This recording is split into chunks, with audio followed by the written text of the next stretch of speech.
베뉴는 아반떼와 K3와 같은 파워트레인을 공유를 합니다.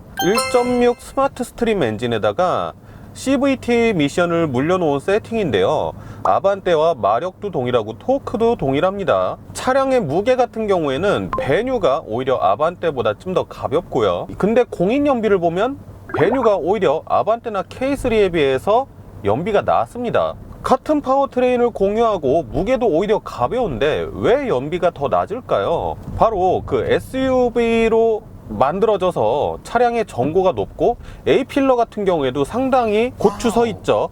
그렇기 때문에 아반떼나 K3에 비해서 공기 저항을 상당히 많이 받습니다. 공기 역학적으로 연비에 그렇게 유리한 차량이 아니기 때문에 그것 때문에 오히려 연비는 아반떼나 K3에 비해서 한 1.5km/L 정도 낮고요. 이 차량은 ISG, 아이들링 스탑 앤 고 같은 시스템이 안 달려 있기 때문에 신호가 걸렸다거나 그럴 때 시동이 꺼지거나 그런 식으로 연비를 낮추거나 뭐 그런 시스템은 달려 있지 않습니다.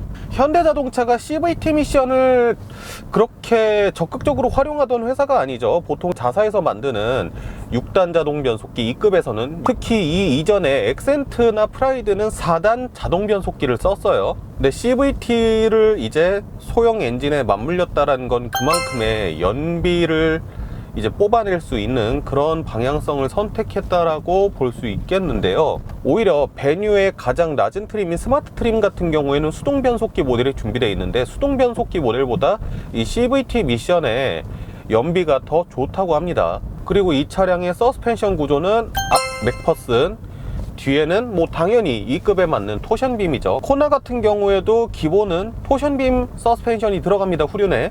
다만 사륜구동 모델 같은 경우에는 샤프트가 지나가야 되기 때문에 멀티링크로 제작되는데 이 차량은 옵션으로도 사륜구동 모델이 없기 때문에 토션빔 하나밖에 없습니다. 엔진과 미션의 궁합 같은 경우에는 뭐 특출나거나 모난 부분 크게 없는 그런 연비 위주의 세팅으로 생각이 됩니다. 다만 엔진음이나 특히 이 차량 같은 경우에는 A필러가 서 있기 때문에 풍절음이나 노면 소음이나 이런 것들이 아반떼나 K3 같은 C세그먼트에 비해서는 확실하게 조금 더 들어오는 것 같은데 뭐 당연히 B세그먼트니까 이해하고 넘어갈 수 있는 부분입니다. 미션과 엔진의 궁합 자체가 전반적으로 부드럽고 연비 위주의 세팅으로 되어 있어요. CVT 미션 자체가 각 기어를 딱 체결하는 일반 자동 변속기의 시스템하고는 다르게 진행하려고 하는 속도에 맞춰 가지고 이 벨트가 계속 앞뒤로 왔다 갔다 하면서 그것에 맞는 기어비를 딱 찾아가는 시스템이기 때문에 그런지는 몰라도 유난히 더 자동 변속기에 비해서 부드럽다라는 느낌이 드는데 이런 단점은 조금 있어요. 지금 제가 차량을 정지를 했는데요. 차량을 정지한 상태에서 출발을 한다 그러면은 출발이 조금 굼뜨다 그런 느낌이 듭니다. 주행 중에 내가 조금 속도를 내고 싶어 가지고 RPM을 올린다거나 뭐 그럴 때는 그래도 잘 따라가 주는 편인데 출발할 때는 조금 시간이 걸리는 느낌이 있어요. 아이들링 시에 차가 정말 조용해요. 주행 중이거나 그럴 때는 아무래도 소형차고 NVH를 신경 쓴 것 같다 그런 느낌은 안 드는데 희한하게 아이들링 때만은 유독 조용하고 진동도 하나도 없습니다. 이 차량은 CVT 미션이지만은 기어가 마치 나누어져 있는 자동 변속기 차량처럼 세팅을 했다라고 했는데 CVT 미션 자체가 자동 변속기를 여태까지 써왔던 사람들이 익숙하기에는 상당히 이질감이 드는 미션이에요. 엑셀레이터를 좀 깊게 누르면은 높은 엔진 회전수에 딱 RPM은 묶여져 있고 속도가 그거에 맞춰서 올라가는 그런 느낌이 들어서 CVT의 그런 묘한 이질감 같은 게 있어요. 자동 변속기와는 다른.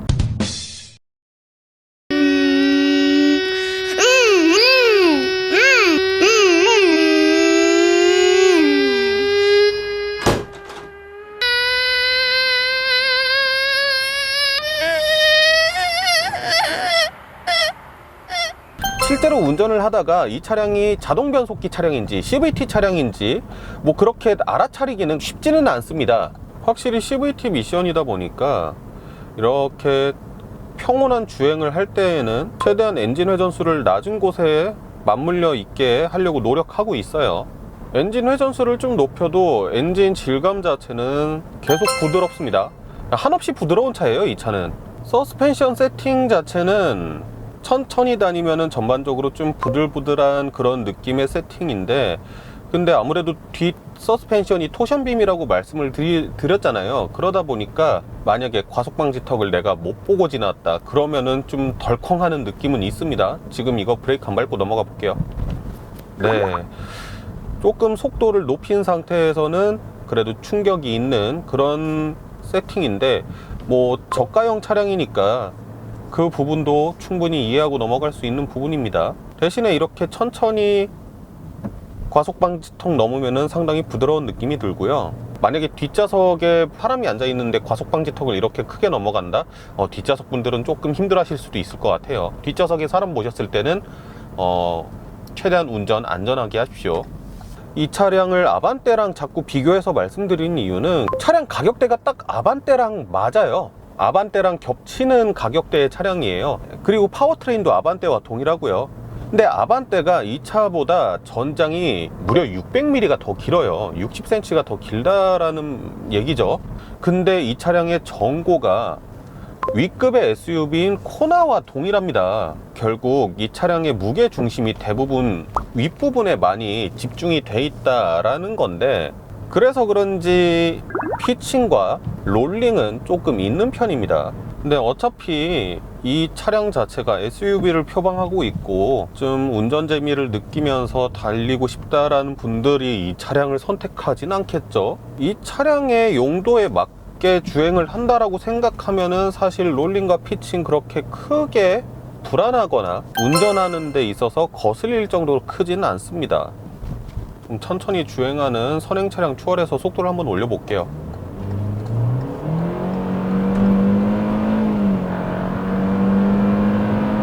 자동 변속기 같은 변속 패턴을 보여주고 있어요. 원래 CVT 미션 같은 경우에는 높은 엔진 회전수에 딱 묶여가지고 그러고 속도는 올라가는데, 이 차량은 자동 변속기처럼 변속이 되는 패턴을 보여주고 있습니다. 크게 이질감 없이 자동 변속기처럼 운전할 수 있는 그런 로직인 것 같고요. 코너링은 제가 방금 전에 오르막길 돌면서 돌아봤는데 그렇게 나쁜 수준은 아니에요. 물론 롤 있고 그렇지만은 그래도 운전자가 원하는 방향으로 차량 잘 돌아주고요.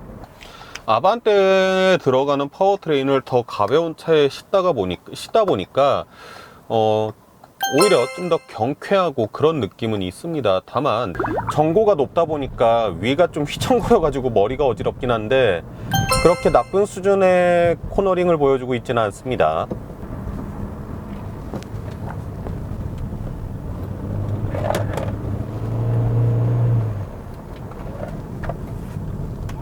근데 이렇게 한번 코너 돌리고 나니까 미션이 조금 지친 기색을 보이긴 하네요. 아까 전보다 미션에서 나는 고주파음이 조금 더 크게 들리는 것 같은데, 그렇다면 이 차량을 고속도로에 한번 올렸을 때 어떤 느낌일지 한번 볼까요? 시속 100km 크루징 시 RPM은 대략 2000rpm 정도에서 왔다 갔다 하고 있고요. 확실히 풍절음이라든가 그런 거는 이 A필러나 뭐 그런 거에 바람 역학 때문에 조금 더 시끄러운 느낌은 있어요. 그래서 뭐 동승자랑 얘기를 하려면 조금 더 큰 목소리로 얘기를 하셔야 되고요. 차선 유지 보조 시스템이 달려 있어서 차선을 인식을 하고 내가 만약에 좀 허튼 데로 갈라 그런다 그러면은 스티어링 휠이 조금 개입을 해 줍니다. 근데 개입을 해 주는 게 세요. 그 압력이 생각보다 강력합니다. 이 개입이 운전에 방해가 된다라고 생각하시는 분들은 그냥 이 기능을 꺼버리셔도 상관없고요. 고속에서의 스티어링 휠이 조금 가볍네요. 또 아까 전에 와인딩이라든가 그런 저속에서는 스티어링 휠이 그렇게 가볍다라고 느껴지진 않았는데, 고속에서는 조금 가벼운 느낌이 들어요. 드라이브 모드를 한번 바꿔볼까요? 지금 스포츠 모드로 바꿨더니 바로 3000rpm 올라가네요. 스포츠 모드 같은 경우에는 그 기존의 CVT 미션이 가진 성질이 있잖아요. RPM을 높은 곳으로 유지하면서 속도만 극적으로 끌어올리는 그런 느낌의 세팅을 구사를 했습니다. 변속이 되거나 그러진 않고요. 계속 높은 RPM으로 유지해서 속도를 끌어올리네요. 이 차량은 기본형 모델부터 사각지대 경보장치랑 차로 유지 보조장치가 장착이 되어 있습니다. 기본형 모델부터 능동형 안전장치가 들어가 있는 거는 뭐 나쁘지 않은 선택이죠. 대신에 B세그먼트 치고는 시작가가 조금 높긴 하지만요. 브레이크하고 그 다음에 회피 기동을 한번 좀 보고 싶어 가지고 왔습니다. 우선 브레이크, 앞에 뭔가 나타나서 브레이크를 깊게 밟는다 그러면은 방금 전에 시속 60km에서 그룹 브레이크 상황이었는데 브레이크 성능은 괜찮은 것 같습니다. 예기치 못하게 동물이 나타나거나 뭐 박스나 뭐 그런 장애물이 나타났다라고 가정을 하고 회피 기동을 한다고 하면은 전고가 높기 때문에 휘청휘청 하는 느낌은 있습니다. 자, 지금까지 현대자동차의 제일 작은 SUV 차량인 베뉴를 시승을 해봤는데요. 충분히 엑센트보다 많이 팔릴 수 있는 그런 차량을 일단 배치를 한 것 같습니다. 아직 신차 효과가 있다고는 하지만은 그래도 출시 초반에 3,000대씩 팔다가 지난달에 1,000대 이상 팔았다고 하니까 엑센트에 비해서는 상당히 높은 수준이죠, 판매율이. 그리고 이 차량은 어차피 국내뿐만 아니라 인도에서도 잘 나가는 차량이에요. 우리나라에서 조금 부진하다고 해도 충분히 해외에서 잘 나가는 차량입니다. 이번 시승 중에 그런 얘기를 되게 많이 했어요. E급에서는 이해하고 넘어갈 수 있다, E급에서는 이래도 된다라는 말씀을 되게 많이 드렸는데 B세그먼트라는 세그먼트 자체가 경차보다는 조금 더 큰 차를 원해가지고 선택하는 차량이잖아요. 실내 내장이나 소재 자체를 조금 원가 절감을 하면서도 가격을 저렴하게 맞출 수 있는 차량, 그런 차량이 바로 B세그먼트예요. 한마디로 경제성이 상당히 중요한 차량이죠. 그렇기 때문에 오늘 총평에서는 차량의 전반적인 느낌보다는 아마 경제성에 대한 이야기를 많이 하게 될 것 같은데 베뉴의 가격이 사실 그렇게 착한 가격은 아니란 말이죠. 베뉴의 가장 기본형 트림인 스마트 트림이 1,400만 원대부터 시작을 합니다. 완전 깡통 모델은 수동 변속기예요. C세그먼트의 아반떼도 제일 최하 트림의 수동 변속기 모델이 이 차량하고 가격이 거의 같습니다. 오히려 베뉴가 조금 더 비싸요. 그런 부분에 있어서 봤을 때 차량 가격이 아무래도 그렇게 저렴한 것 같지는 않다라는 게 일단은 기본적으로 드는 생각이고요. 그 스마트 트림에다가 CVT 미션을 추가하게 되면 차값은 1,620만 원으로 훌쩍 오릅니다. 그 상위 트림인 모던 트림 같은 경우에는 무려 차값이 1,799만 원. 한마디로 1,800만 원이죠. 그리고 제가 시승한 이 차량은 베뉴에서 최상위 트림인 플럭스 모델입니다. 이 차량 가격이 2,100만 원이 넘습니다. 야, B세그먼트인데 2,100만 원이 넘어간다. B세그먼트니까 넘어갈 수 있었던 부분들이 결국에는 다 가격 때문에 넘어갈 수 있었던 부분인데 2,000만 원이 넘어가는 차량의 그 정도 내장과 소재라고 하면은 사실 좀 안타까울 수밖에 없죠. 결국에는 B세그먼트가 가지고 있는 문제점이 또다시 제기가 된 건데 경차보다는 비싸게 팔아야 되는데 C세그먼트보다는 뛰어날 수가 없죠. 근데 사실상 경차가 고급화되면서 준준형차 C세그먼트의 스타팅 가격하고 거의 붙어버렸어요. 접점이 생겨버린 거죠. 그러니까 B세그먼트가 어디 갈 데가 없는 거예요. 그러다 보니까 베뉴처럼 SUV를 만들어 가지고 C세그먼트와 아예 가격이 겹치게 만들어진 건데 그러기에는 실내 내장이나 그 다음에 뭐 그런 품질에 대한 마무리 그런 거는 조금 아쉽다라는 느낌이 솔직히 듭니다. 베뉴를 만약에 구매하신다고 하면은 추천드리는 거는 스마트 트림, 가장 저가형 트림이죠. 거기에다가 CVT 미션 넣으시고요, 가죽 시트 넣으시고요, 그 다음에 몇 가지 더 본인이 생각했을 때 마음에 드는 옵션 정도 추가해서 1,600만 원 후반대, 1,700만 원대 초반대 이때쯤에서 차량을 구매하시는 게 가장 합리적일 겁니다. 만약에 난 이것도 넣고 싶고 저것도 넣고 싶고 해가지고 모던 트림까지 생각하게 된다. 제 생각에는 그 정도가 마지노일 것 같아요. 이 차량을 최상위 등급인 플럭스를 산다. 그거는 조금 아쉬운 게 그 가격이면은 코나의 스마트 초이스 중간 트림을 살 수가 있습니다. 그리고 i30 있죠.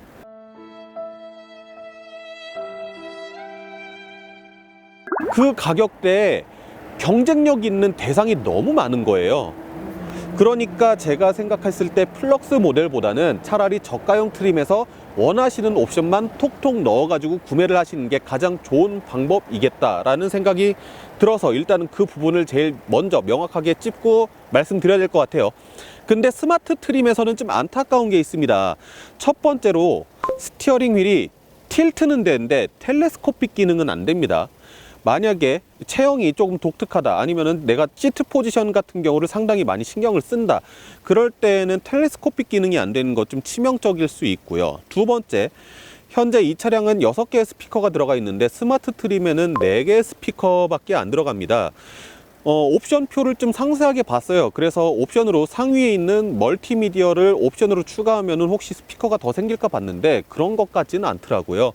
하위 트림에는 스피커가 4개밖에 없고, 그 다음에 스티어링 휠에 텔레스코픽 기능이 지원이 안 된다는 점, 만약에 그 부분을 이해하고 넘어가실 수 있다면은 스마트 트림을 저는 추천을 드립니다. 차량의 가격에 대한 이야기는 이 정도로 말씀을 드리면 될 것 같고요. 차량의 전반적인 품질에 대해서 말씀을 드린다고 하면은 유머 사이트 같은 데 보면은 유독 기아 자동차의 레이나 아니면 한국 GM의 다마스, 이런 차량들이 좀 넘어져 있는 모습을 자주 보실 수 있잖아요. 전장이나 전폭은 얇은데 전고가 높은 차량들, 무게중심이 높은 차량들이 잘 넘어져요. 그거는 무게중심이 위에 있는데 그 밑에 받쳐주지를 못하니까 그런 거거든요. 그래서 사실 저는 배뉴를 크게 기대를 하질 않았어요. 왜냐하면은 아반떼에 비해서 전장이 무려 600mm가 짧습니다. 근데 전고가 무려 위급 모델인 코나와 같아요. 야, 이거 운전할 때 불안하지 않을까? 그런 걱정을 가지고 시승에 임했던 게 사실입니다. 근데 생각보다 운전해 보니까 그런 불안감은 그렇게 크진 않았어요. 물론 서스펜션 세팅 자체를 조금 소프트하게 하면서 롤이나 피칭 같은 경우 상당 부분이 있습니다. 근데 제가 우려했던 것에 비하면은 그렇게 심각한 수준은 아니다라는 점 말씀드릴 수 있을 것 같고요. 그래도 롤링이나 피칭이 있기 때문에 만약에 차량을 재밌게 타고 싶어 하시는 분들은 배뉴는 일단은 멀리 하세요. 그것보다 좀 낮은 차량, 아까 전에 제가 말씀드렸다시피 돈을 좀 더 추가해서 i30 정말 좋은 차거든요. i30를 구매를 하시거나 아니면 아반떼를 구매를 하시거나 뭐 그런 방향으로 생각을 해보시면 좋을 것 같고요. 공간도 B 세그먼트 엑센트와 프라이드에서 빚어진 차치고는 상당히 넓습니다. 일반적으로 현대 차량들이 디자인을 위해서 루프 라인을 많이 깎아요. 근데 이 차량 같은 경우에 루프가 거의 수평으로 이렇게 쭉 이어져 있죠. 그렇다 보니까 뒷좌석 헤드룸도 넉넉한 편이고 레그룸도 생각보다 많이 남는 편이었습니다. 그리고 파워트레인 같은 경우에도 엔진과 미션 자체의 궁합도 상당히 부들부들하고 엔진도 상당히 부들부들한 엔진이에요. 진짜 아이들링 상태에서는 시동이 켜졌는지 꺼졌는지 모를 정도로 한없이 부드러운 차량입니다. CVT 미션이 좀 이질적이다 뭐 그런 얘기 들으셨을 수 있겠는데, 다행히 현대자동차가 CVT 미션을 거의 자동 변속기처럼 세팅을 해놔가지고 크게 이질감이 드는 세팅은 아닙니다. 편하게 유유자적 돌아다닐 수 있는 차량으로 만들어졌어요. 차량의 기본기 자체는 그렇게 나쁘진 않은 수준이다 라는 말씀 드릴 수 있을 것 같습니다. 그렇다면 이 차량은 누구한테 추천을 드리면 좋을까요? 이 차량 여성분들이 운전하시면 상당히 편할 것 같아요. 차 폭도 그렇게 크지 않고 전장도 그렇게 길지 않기 때문에 특히 운전이 서툰 여성분들한테 상당히 잘 어울릴 것 같습니다. 아무래도 SUV다 보니까 뒷좌석에 뒤에 트렁크라든가 폴딩을 해서 적재를 한다든가 그랬을 때 공간을 봤을 때 박스나 그런 큰 물건들을 실으실 일이 많으신 분들은 이 차량 나쁘지 않은 것 같아요. 폴딩 기능이 아반떼는 무려 1,800만 원짜리 트림부터 옵션으로 선택할 수가 있습니다. 그런 점은 아반떼보다 훨씬 좋은 점이죠. 그리고 세 번째, 배뉴 광고에도 보면은 혼자 살면서 반려동물을 키우는 그런 분들에 대한 광고도 있었던 걸로 기억을 합니다. 실제로 QX 옵션 중에 보면은 반려동물을 위한 옵션들이 상당히 많아요. 혼자 살거나 아니면은 둘이 사는데 반려동물을 정말 끔찍히 아끼신 분들, 반려동물하고 어디에 나갈 일도 많고 그러신 분들은 QX 옵션을 적절히 활용해서 구매하시는 것도 크게 나쁘진 않을 것 같습니다.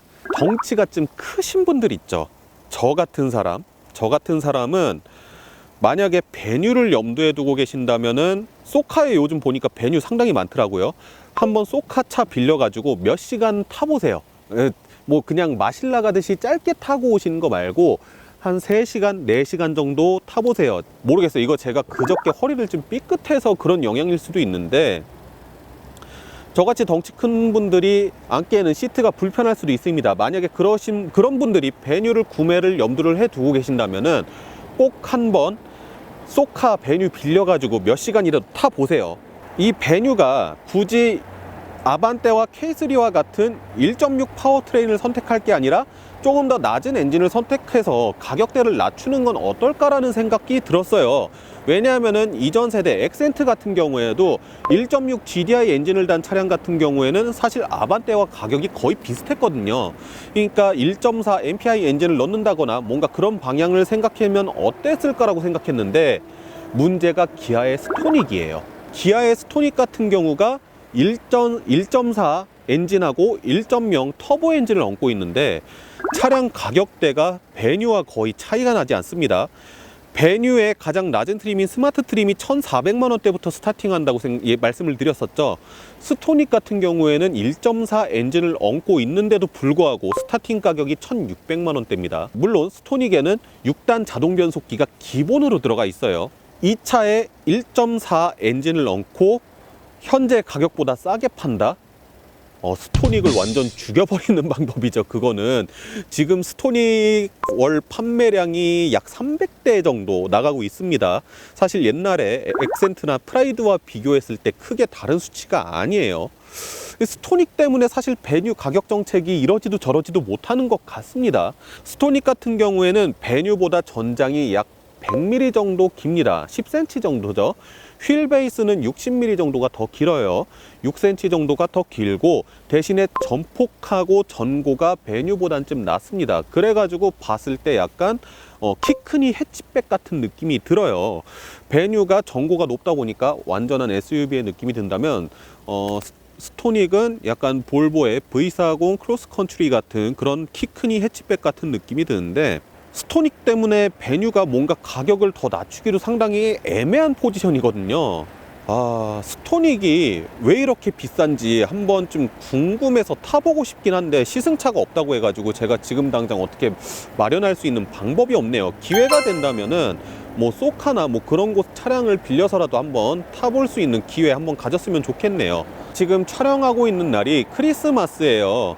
이제 곧 연말이 되고 새로운 2020년을 맞이하게 될 텐데, 이 영상 보시는 분들 모두 따뜻한 연말 연시 되셨으면 좋겠고, 모두 원하시는 바 이루셨으면 좋겠습니다. 지금까지 상당히 긴 영상이었는데 봐주셔서 정말 감사드립니다. 다음에 또 좋은 영상으로 찾아뵐 수 있도록 노력하겠습니다. 감사합니다.